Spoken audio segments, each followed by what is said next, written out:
upload slides and stuff. But this will be Kelly Almond-Beech and Hannah Connell from the University of Leeds. And they're going to be presenting their paper showcasing all collections through Awareness Months at the University of Leeds Libraries. So thank you very much, and whenever you're ready.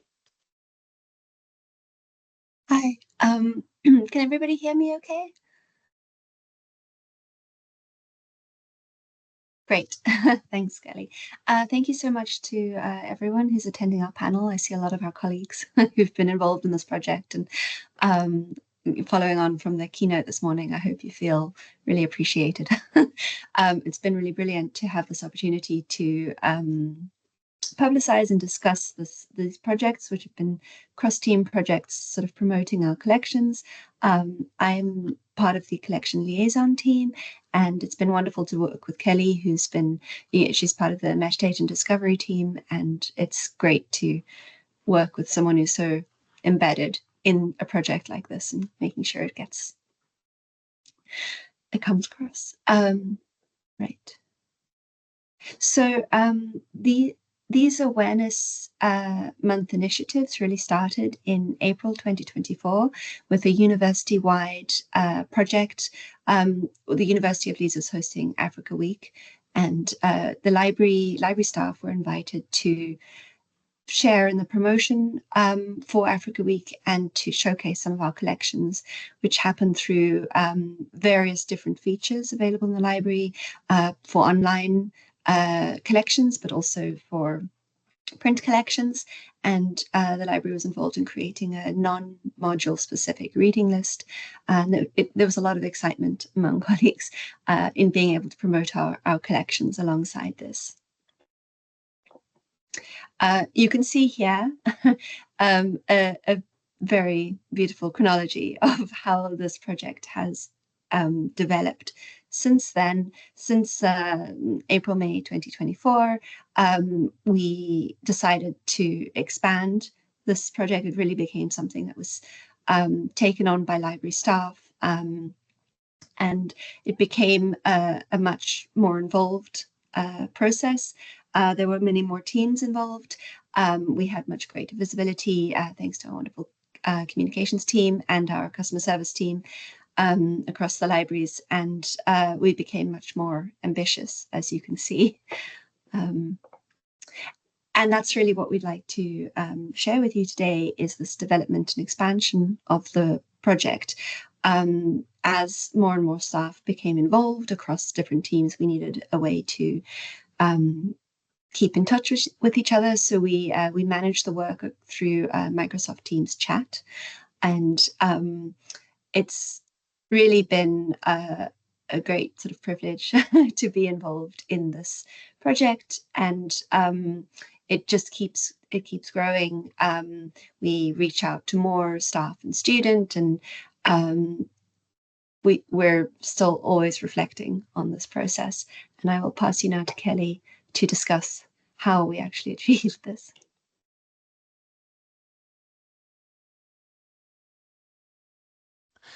So hi everyone. So on this slide, it's just a checklist of some of the key activities that happen across the different awareness months at Leeds. So we will be sharing this checklist. It will be shared in the chat after this presentation, so you can have a look properly at that in more detail. Should you be interested in running something similar at your own institution. So in terms of logistics, the metadata and discovery team take the lead on the general coordination and planning for each of the awareness months. And we use this checklist as a guide really to help keep on track. A few examples of the work involved include identifying groups to outreach to, and we send out a spreadsheet asking for suggestions for titles that can be added for each different awareness month. We also order new titles for the physical display collection if any have been suggested. We also create the online featured collection, which is then displayed in our library discovery, which is Primo. And we also do things like liaising with library communications team and the central university communications team as well to advertise the library activities to our audiences. So looking at this checklist, it looks like quite a lot of work, right? Which leads nicely to the next slide. So fortunately, although there's a lot of hard work that does go into these activities, they are shared across a wide range of library colleagues and teams, and the number continues to grow each month as this project has really taken on a life of its own, really. So we currently, you'll see from the left-hand side bubbles, we currently have 9 different library teams involved in this work, and this is 32 colleagues in our Microsoft Teams chat. And it's represented across a wide range of different teams, and it's an initiative that's open to all library colleagues, so anybody who's enthusiastic about sharing our collections with our users. So as you can see on the right-hand graphic, we have a second cloud-shaped graphic that shows that our awareness initiatives showcase the wide range of resources at the University of Leeds libraries and what we've got to offer. And this includes things like ebooks, print books, films, TV shows, audiobooks, cultural collections and gallery items, as well as promoting our Library Awareness Month events. So a lot of the time, these events are such as Wikipedia editathons, film screenings, read-alongs, they were either already running or there were possible ideas for future awareness initiatives.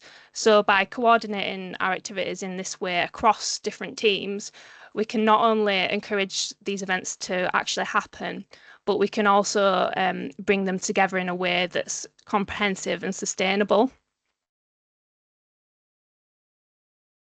So the Awareness Month initiatives are great because they give us a fantastic opportunity to expose our existing collections that we already have at Leeds. So an example of this is just on the left-hand side of this slide. It's a coin collection that was picked out by our coin curator for LGBTQ plus History Month. In this collection, we have over 100 plus coins of Emperor Elagabalus, who was a 3rd century Roman emperor who research suggests would have likely identified as a trans woman had they been alive today. So showcasing cultural collections like this adds to the variety of material presented to our academic community and hopefully acts as a useful reminder that cultural collections is there for them as part of their library service. On top of this, our awareness months allow us to build on our existing collections through the ordering of new titles that have been contributed directly by our academic community themselves. And it's also a great way to showcase some of the behind the scenes work that happens in the library. So you'll see in the middle picture here, we've got a picture of the Chinese New Year display from January 2025. And we use this as a fantastic opportunity to showcase some of our Chinese collection transliteration project, which was undertaken by Jing Xie within our metadata and discovery team. So we highlighted that some of the items that had been part of this project, which was basically the transliteration, cataloguing and enhancing of approximately 6,000 Chinese books that were previously undiscoverable through our library search. And quite a few of these were unique titles not found anywhere else in the UK.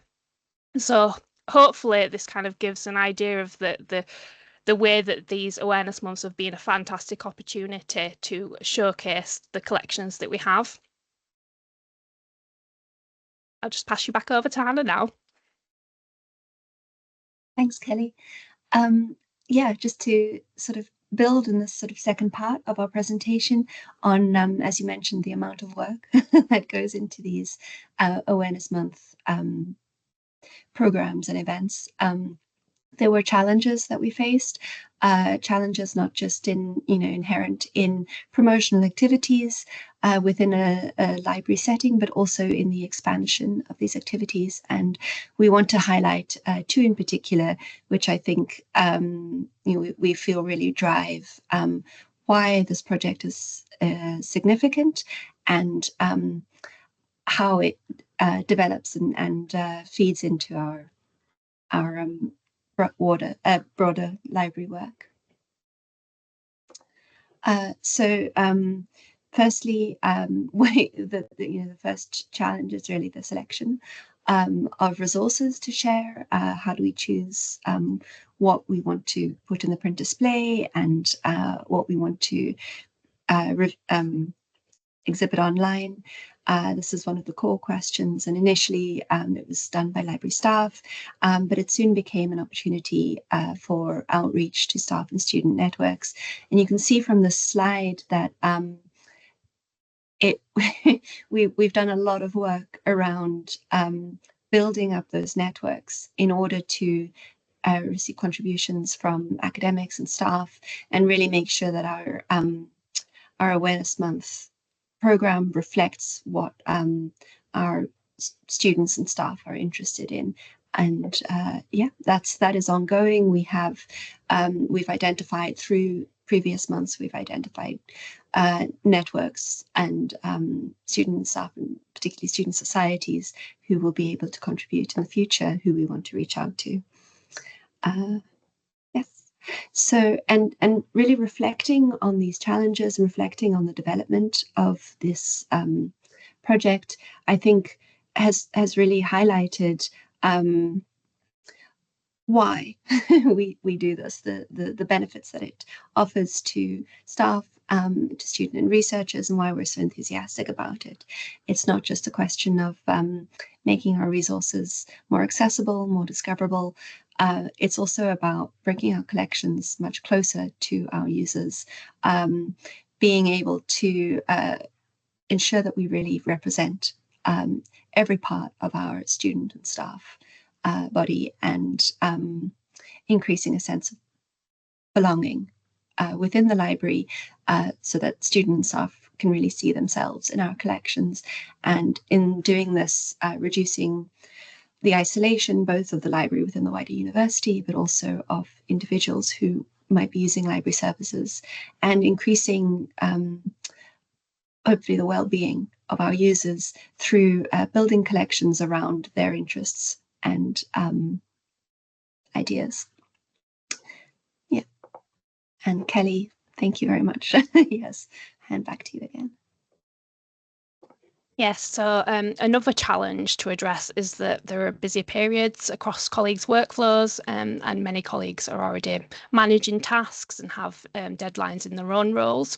So you can see some of the thoughts from this on the right-hand side of the slide, saying things like it can be hard to carve out enough time to fully commit, and that navigating lots of new relationships takes time.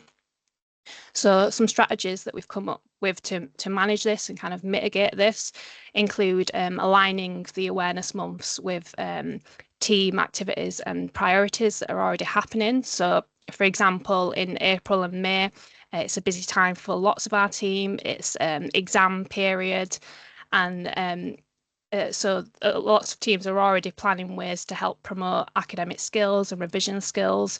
So the natural fit was to run the awareness months during this period to match this.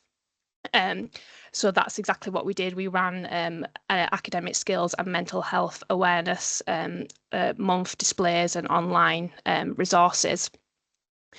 Also, when we asked for feedback from our awareness group colleagues, a number of them expressed a desire to be able to devote more time to awareness months, as in their words, they felt they could only contribute little bits each month. But actually, across 32 members of staff, these little bits add up to become a much bigger picture, and the kind of events and things that have happened in this presentation really showcase that. And so that's one of the great benefits of working collaboratively like this across different teams, is that there isn't such a big burden felt on each individual team or role. And as previously mentioned, the work is managed in a Microsoft Teams chat. So there's no obligation to attend any online meetings or in-person meetings, which I think we can all agree makes things much easier and more practical. And it's also a good time saver, and does mean that things can happen quickly and be quite agile, which is good too. It also allows colleagues to balance this work alongside other responsibilities and have the ability to dip in and out of different months to suit what's happening with their own workloads. So on this slide, we have some comments from our awareness group colleagues about why they chose to become involved with the Awareness Month activities. And as you can see, our colleagues had quite a lot to say. They were very enthusiastic about the work. So some highlights just to point out on this slide include someone said that being able to see the students interact with the display and talk about it feels very, very rewarding. And another mentions that they love getting to work with library colleagues from across the board. So on the next slide, we kind of broke down this feedback into different themes because we can clearly see from the feedback that the awareness months have a clear benefits for our working culture. So some of these positive themes included things like better communication between different library teams, breaking down the silos between teams, fostering team working and understanding of each other's roles and workflows, the ability to network and get support from colleagues in different teams, and also improved coordination of library activities and services, for example, events that are happening. As well as this, many of our staff reported feeling motivated and like a personal sense of fulfillment from this work. And we're also happy to be part of an initiative that helps enhance student wellbeing and sense of belonging. And alongside this, it's also important to remember that many staff may also personally connect with some of the collections and topics that we're increasing awareness around. And this in turn also helps our own staff to feel more represented, welcomed and comfortable at work. So tracking impact. So in order to track the impact of our Awareness Months initiatives, we do have a Microsoft Teams channel where we record statistics. For example, we record the number of items that have been loaned from our physical displays each month. And this has highlighted some wonderful insights into the impact of this work. We know that some of our items that have not been borrowed for 20 or 30 years or have never been borrowed before are now being read and engaged with, which is really wonderful to hear. We've also been lucky enough to have got direct positive feedback from our students and academic community, such as through email and in-person feedback at the library front desks. However, it can be difficult to capture the full impact of our work because there's a question around whether heavy traditional tracking is something that's necessary or could ever fully capture the kind of intangible value of this work. So, for example, we can record whether somebody has borrowed an item from the physical display, but we can't record things like whether somebody is engaged with the display or whether somebody has seen the Awareness Month display and felt more comfortable in the library environment because of it. So we think it's important to remember that the success is not necessarily always something that can be tracked in the tangible sense. So where next? So creating these awareness months has been a really reflective process, which Hannah's already mentioned. We've been looking at things like sustainability, balance and the value. And it's something that we're constantly looking at, things that we can change or improve. So, for example, we would like to bring more students into the title contribution process, and we've thought about different ways of doing this, like contacting student societies specifically in relation to the different awareness months. So it's something that it's a very agile process that we're always kind of thinking, how can we improve it, basically? So in terms of adaptation, in this presentation, we've highlighted the steps that we've taken to hopefully give some ideas of what might be possible in your own institution. So we're a large academic institution at Leeds. We have multiple library sites and galleries. And so in terms of adaptation, it's important to think about how this kind of work could be adapted within the scale and setup of your own institution. So We've provided some tips on this slide to help get thinking about the possibilities. And it's things like identifying what collection strengths you may have that you'd like to showcase, what awareness initiatives or celebrations are particularly pertinent to your own academic body.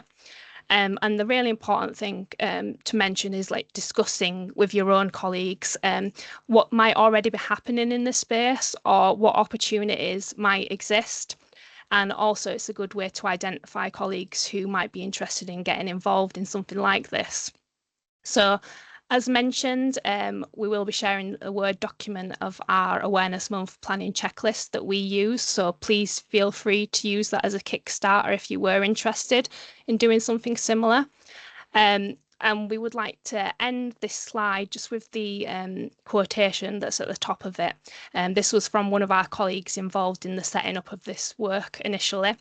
And they said, "Initially, my challenge was dreaming too small. I assumed it would be too much to ask in terms of time and resource." And so finally, we'd just like to say a special thanks to all of our colleagues who are listed on this slide, who are current and past members of our Awareness Month group. This presentation wouldn't exist without all of your hard work. And yes, that's the end. So time for questions, I think. Amazing. Thank you both.